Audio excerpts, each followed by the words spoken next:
आमोद राय के साथ, जो चुनाव प्रभारी हैं दिल्ली के भारतीय जनता पार्टी के लिए। बैजंत पांडा इस वक्त जुड़ गए हैं। Over to you Amod.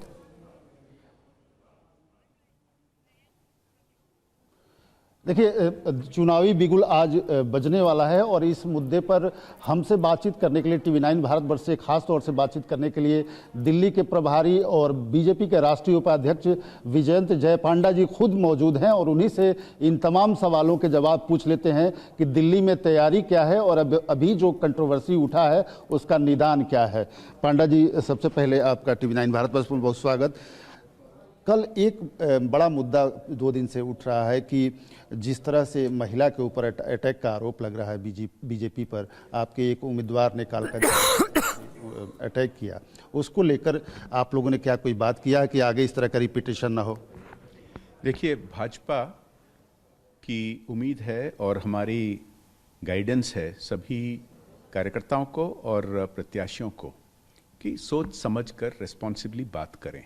आप जिनके बारे में बात कर रहे हैं वो खेद प्रकट कर चुके हैं। वो सड़कों के बारे कहते कहते थोड़ा कुछ कह दिए जो उनका उद्देश्य नहीं था, वो खेद प्रकट कर चुके हैं। ये बात उसमें सीमित रहना चाहिए। कुछ लोग इसको राजनीतिक उद्देश्य से उठा रहे हैं, परंतु जो महिला मुख्यमंत्री हैं दिल्ली में, उनको राजनीतिक, व्यक्तिगत नहीं, राजनीतिक सवालों पर जवाब देना पड़ेगा।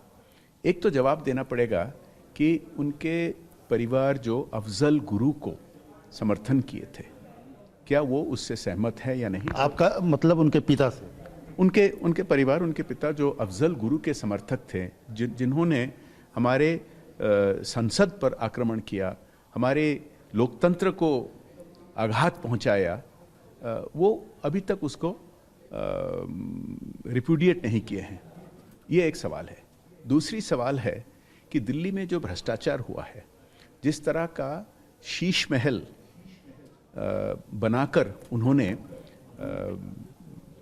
थाट से रहते थे, वो उसके बारे वो कुछ नहीं कह रहे हैं। जिस तरह का भ्रष्टाचार हुआ उस पर नहीं किए हैं। लेकिन आज जो अभी घोषणा होने वाला है, सभी के एक्सपेक्टेशन है कि लोकतांत्रिक पर्व अभी दिल्ली में शुरू हो गया। इससे बिल्कुल असलियत सामने आ जाएगा।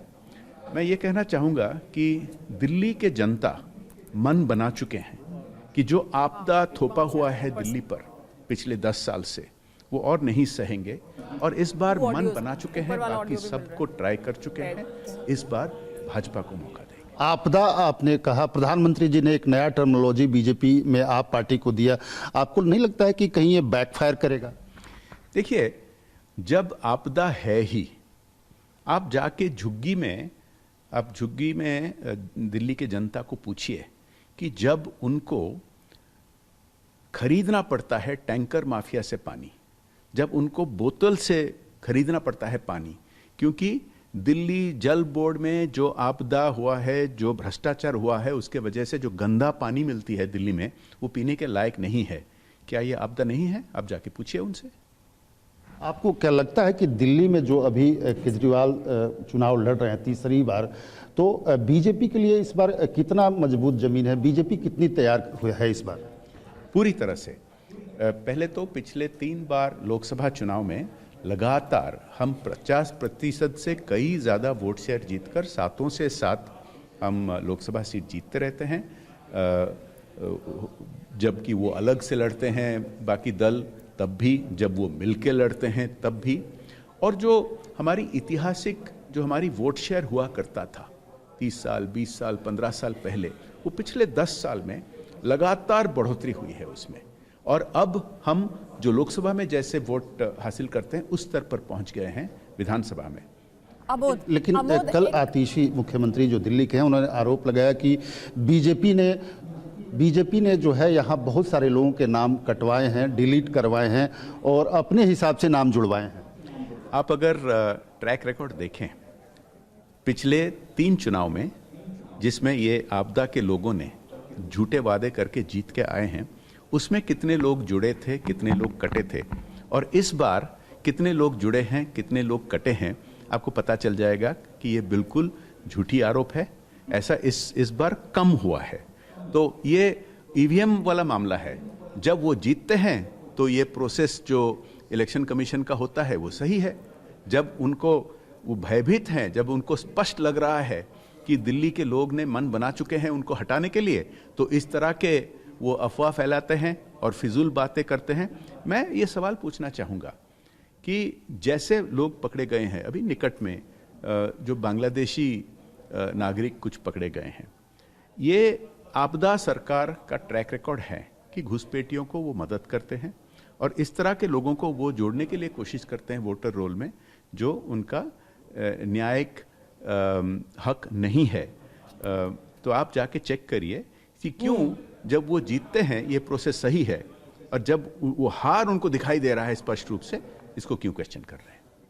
स्टूडियो से भी एक प्रश्न आपके लिए लिया जा रहा है। सुमेरा, आप कुछ कहना चाहती थी? सवाल ये कि एक बहुत अहम मुद्दा जो आम आदमी पार्टी उठा रही है वो ये कि आपका मुख्यमंत्री का चेहरा कौन होगा। क्या वो एक मुद्दा है जिसमें अरविंद केजरीवाल का चेहरा या आम आदमी पार्टी का चेहरा तो साफ दिखाई देता है, लेकिन बीजेपी का चेहरा साफ नहीं है, तो क्या उस मुद्दे पर भी बीजेपी अपनी स्थिति साफ करेगी? निश्चित तौर पे पांडा जी, एक प्रश्न स्टूडियो से यह है कि अरविंद केजरीवाल लगातार ये कह रहे हैं कि आम आदमी पार्टी में मुख्यमंत्री का चेहरा साफ है, लेकिन बीजेपी में कोई मुख्यमंत्री का चेहरा नहीं है, तो उस पर स्थिति आप लोग क्यों नहीं साफ करते? कोई स्पष्टता क्यों नहीं आती? आम आदमी पार्टी में मुख्यमंत्री का चेहरा में दाग लगा हुआ है, चाहे वो पूर्व मुख्यमंत्री जो जेल में काफ़ी समय बिता के आए हैं, चाहे वो आज के मुख्यमंत्री जिनको आपदा के नेता खुद बोलते हैं कि ये टेम्परेरी, उनके ये दाग लगा हुआ है। मैं ये कहना चाहूँगा कि हमारा जो ढांचा पे हम चुनाव लड़ते हैं पूरे देश भर, जिस फॉर्मूला से हमारी कलेक्टिव लीडरशिप को लेकर राष्ट्रीय स्तर पर हमारे मोदी जी के लीडरशिप है, हमारे अमित भाई शाह जी के रणनीति है, हमारे राष्ट्रीय अध्यक्ष जेपी नड्डा जी की मार्गदर्शन है, हमारे लाखों करोड़ों कार्यकर्ता काम करते हैं, लेकिन प्रदेशों में हम कलेक्टिव लीडरशिप लेके महाराष्ट्र में जीते हैं, हम हरियाणा में जीते हैं, हम उड़ीसा में जीते हैं, हम छत्तीसगढ़ में जीते हैं। और मैं ऐसे ठीक है, तो यहाँ पर यूपी मॉडल नहीं अपनाया जाएगा जैसे योगी आदित्यनाथ के साथ किया गया था, जहां उनको चेहरा बताया गया था। यहाँ पर छत्तीसगढ़, महाराष्ट्र, वो वाला मॉडल इस्तेमाल किया जाएगा। आमोद, हमसे जुड़ने के लिए आपका बहुत बहुत धन्यवाद।